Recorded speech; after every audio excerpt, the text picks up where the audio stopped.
जब हम ऑयल का नाम सुनते हैं तो हम यूजुअली पेट्रोल पंप, गाड़ी या फिर डीजल जनरेटर के बारे में सोचते हैं।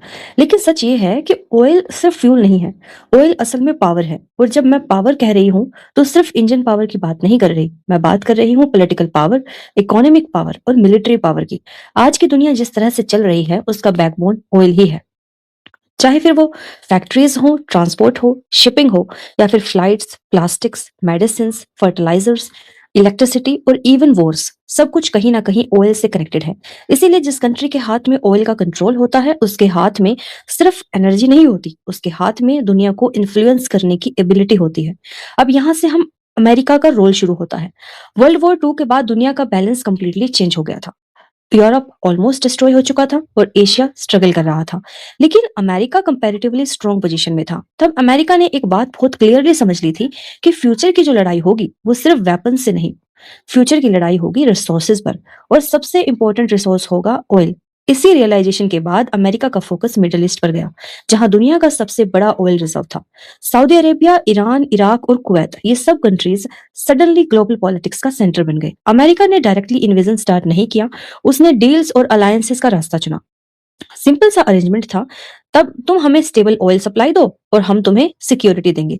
अब सिक्योरिटी का मतलब सिर्फ बाहरी दुश्मनों से नहीं होता, बल्कि कई बार अंदर के थ्रेट से भी होता है। इस तरह से ऑयल के साथ साथ पॉलिटिकल रिजाइम्स भी इनडायरेक्टली प्रोटेक्टेड होने लगे और यहीं से एक लॉन्ग टर्म डिपेंडेंसी क्रिएट हो गई, जहां ऑयल प्रोड्यूसिंग कंट्रीज अमेरिका के सिक्योरिटी अम्ब्रेला के नीचे आ गई। लेकिन सबसे इंटरेस्टिंग और पावरफुल मूव तब आया जब ऑयल का रिश्ता डॉलर के साथ जोड़ दिया गया। 1970s में अमेरिका को अपनी करेंसी को लेकर प्रेशर फेस करना पड़ा। डॉलर की स्ट्रेंथ को सस्टेन करना मुश्किल हो रहा था। तब सऊदी अरेबिया के साथ एक डील हुई जिसका इम्पैक्ट आज तक चल रहा है। डील ये थी कि दुनिया का ऑयल सिर्फ यूएस डॉलर में ट्रेड होगा। मतलब अगर किसी कंट्री को ऑयल खरीदना है तो पहले उसके पास डॉलर होना चाहिए, और डॉलर तभी मिलेगा जब वो अमेरिका के फाइनेंशियल सिस्टम से कनेक्टेड रहे। और इस सिस्टम को पेट्रो डॉलर कहते हैं। इसका रिजल्ट ये हुआ कि ऑयल ने डॉलर को ग्लोबल करेंसी बना दिया और डॉलर ने अमेरिका को ग्लोबल पावर। अब जब कोई सिस्टम इतना पावरफुल हो जाता है तो नेचुरली जो उस सिस्टम को चैलेंज करता है वो प्रॉब्लम बन जाता है। हिस्ट्री में हमने ये पैटर्न बार बार देखा है। जब भी किसी ऑयल रिच कंट्री ने ये कहना शुरू किया है कि हम अमेरिका के बिना अपना ऑयल मैनेज करेंगे, या फिर हम ऑयल अपनी करेंसी में बेचेंगे, या हम अपना इंडिपेंडेंट इकोनॉमिक सिस्टम बनाएंगे, तब तब तब उस कंट्री पर प्रेशर बढ़ता गया है। कभी सैंक्शंस के थ्रू, कभी मीडिया नैरेटिव्स के थ्रू और कभी डायरेक्ट मिलिट्री इंटरवेंशन के थ्रू। इराक का एग्जांपल सबके सामने है। सद्दाम हुसैन ने ऑयल को डॉलर के बजाय यूरो में ट्रेड करने की बात की थी और उसके बाद जो हुआ वो दुनिया जानती है। लीबिया में गद्दाफी ने अफ्रीकन कंट्रीज के लिए एक इंडिपेंडेंट गोल्ड बैक्ड करेंसी का आइडिया रखा और उसका एंड भी सबके सामने है। वेनेजुएला के पास दुनिया के सबसे बड़े ऑयल रिजर्व्स हैं, लेकिन अमेरिका के साथ अलाइनमेंट ना होने की वजह से वो सैंक्शंस, इकोनॉमिक कोलैप्स और पॉलिटिकल इंस्टेबिलिटी फेस कर रहा था। ये सब कोइंसिडेंस लग सकते हैं, लेकिन जब आप पैटर्न को शांति से देखते हो तो कहानी थोड़ी क्लियर हो जाती है। अमेरिका की मिलिट्री प्रेजेंस भी ऑयल पॉलिटिक्स से डीपली कनेक्टेड है। मिडिल ईस्ट में अमेरिकन बेसिस, नेवल फ्लीट्स और एयरक्राफ्ट कैरियर सिर्फ टेररिज्म के नाम पर नहीं है। असली रीजन है ऑयल सप्लाई रूट्स को सिक्योर रखना। ऑयल सिर्फ जमीन के नीचे नहीं होता, ऑयल समुद्र के रास्तों से गुजरता है। हॉर्मुज स्ट्रेट जैसे चौक पॉइंट्स दुनिया की एनर्जी सप्लाई के लिए लाइफलाइन है। जो इनको कंट्रोल करता है वो इनडायरेक्टली पूरी दुनिया की इकोनॉमी को इन्फ्लुएंस कर सकता है। कई लोग यहाँ एक सवाल पूछते हैं कि जब अमेरिका खुद ऑयल प्रोड्यूस करता है तो फिर दूसरों के ऑयल पर इतना कंट्रोल क्यों? इसका जवाब सिंपल है कि प्रोडक्शन से ज्यादा इंपॉर्टेंट होता है सप्लाई का कंट्रोल। अगर आप डिसाइड कर सकते हो कि कौन सा ऑयल मार्केट में कब और कितना आएगा, तब तो आप प्राइसेस, इन्फ्लेशन और इकोनॉमिक स्टेबिलिटी को कंट्रोल कर सकते हो। ऑयल प्राइसेस को बढ़ाओ तो किसी कंट्री की इकोनॉमिक प्रेशर में आ जाती है। ऑयल प्राइसेस को गिराओ तो किसी और कंट्री का बजट कोलैप्स हो जाता है। ये एक साइलेंट वेपन है बिना एक बुलेट चलाए। इस पूरी प्रोसेस में मीडिया और नैरेटिव्स का रोल भी बहुत स्ट्रॉन्ग है। जब कोई कंट्री अमेरिका के इंटरेस्ट के अगेंस्ट जाती है तो अचानक उस कंट्री के human rights issues, democracy problems और डिक्टेटरशिप हेडलाइंस बन जाते हैं। और हाँ, कई बार ये इश्यूज रियल भी होते हैं, लेकिन सवाल ये है कि दुनिया सब जगह इक्वली रिएक्ट क्यों नहीं करती। कुछ डिक्टेटर्स एलीज कहलाते हैं और कुछ विलन्स। फर्क सिर्फ अलाइनमेंट का है। सबसे ज्यादा सफर करने वाले लोग हमेशा कॉमन सिटीजन होते हैं। ऑयल रिच कंट्रीज के आम लोग अक्सर पॉवर्टी, कन्फ्लिक्ट और इंस्टेबिलिटी में जीते हैं। उनके लिए ऑयल ब्लेसिंग नहीं है, उनके लिए वो कर्स है।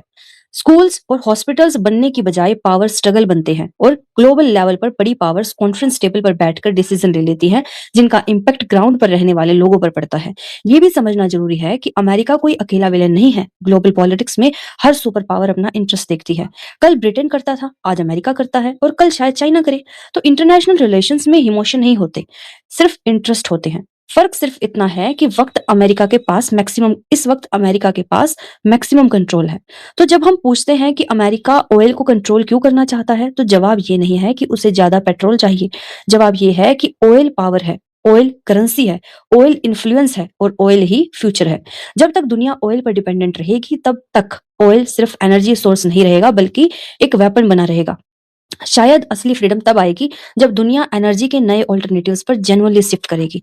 तब तक ग्लोबल पॉलिटिक्स का सेंटर ऑयल ही रहेगा। ये बहुत खतरनाक है लेकिन बहुत शांत है। और शायद सबसे दुख की बात यह है कि इस पूरी ऑयल की कहानी में हम आम लोग अक्सर सिर्फ नंबर्स बनकर रह जाते हैं। कभी बैरल्स के नंबर, कभी प्राइस चार्ट्स और कभी सैंक्शंस का डाटा। लेकिन इन नंबर्स के पीछे जो चेहरे होते हैं वो रेयरली दिखाए जाते हैं। वो बच्चे हैं जो वॉर जोन्स में बड़े हो जाते हैं, वो माँ बाप हैं जो सिर्फ इतना चाहते हैं कि उनके घर का चूल्हा शांति से जले, और वो जवान जिनका फ्यूचर किसी और के बोर्ड रूम डिसीजन से डिसाइड हो जाता है। ऑयल के नाम पर जो डिसीजंस लिए जाते हैं उनका दर्द अक्सर उन लोगों को उठाना पड़ता है जिन्होंने कभी कोई डील साइन ही नहीं की, कभी किसी कॉन्फ्रेंस में सीट नहीं ली, और शायद इसीलिए दुनिया के सबसे ऑयल रिच रीजन्स भी कभी कभी सबसे ज्यादा अनस्टेबल लगते हैं। क्योंकि जब जमीन के नीचे की कीमत ज्यादा हो जाए तो जमीन के ऊपर रहने वाले लोग सस्ते हो जाते हैं। कभी कभी सोचने वाली बात यह भी है कि हम जिस पेट्रोल से अपनी गाड़ी चलाते हैं उसके पीछे किसी और की जिंदगी रुकी रुकी हुई होती है, किसी और का सपना, किसी का घर, किसी का बचपन, और ये बात हम तब याद भी नहीं रखते हम जब हम फ्यूल प्राइस की सिर्फ एक लाइन न्यूज में पढ़कर आगे बढ़ जाते हैं। शायद असली सवाल अमेरिका या किसी और कंट्री का नहीं है, असली सवाल है ह्यूमैनिटी का। क्या हम एक ऐसी दुनिया बना रहे हैं जहां पावर रिसोर्स से ज्यादा इंपॉर्टेंट हो जाए, या फिर हम एक ऐसी दुनिया चाहते हैं जहां रिसोर्स लोगों के लिए हो, ना कि लोग रिसोर्सेज के लिए। जब तक एनर्जी पर कंट्रोल ही पावर का मेजर रहेगा तब तक ऑयल सिर्फ फ्यूल नहीं रहेगा, वो पॉलिटिक्स बनकर जलता रहेगा। लेकिन जिस दिन दुनिया ने एनर्जी के नए रास्ते चूज कर लिए, शायद उस दिन जंगों का रीजन भी धीरे धीरे कम हो जाए।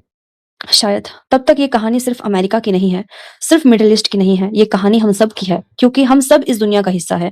और जब कहीं आग लगती है तो उसकी गर्मी कहीं ना कहीं सब तक पहुंचती है। और शायद इसीलिए यह समझना भी जरूरी है, लड़ने के लिए नहीं, नफरत के लिए भी नहीं, बल्कि इसलिए ताकि जब अगला फैसला लिया जाए तो कम से कम कोई ये ना कहे कि हमें पता ही नहीं था। धन्यवाद। जब हम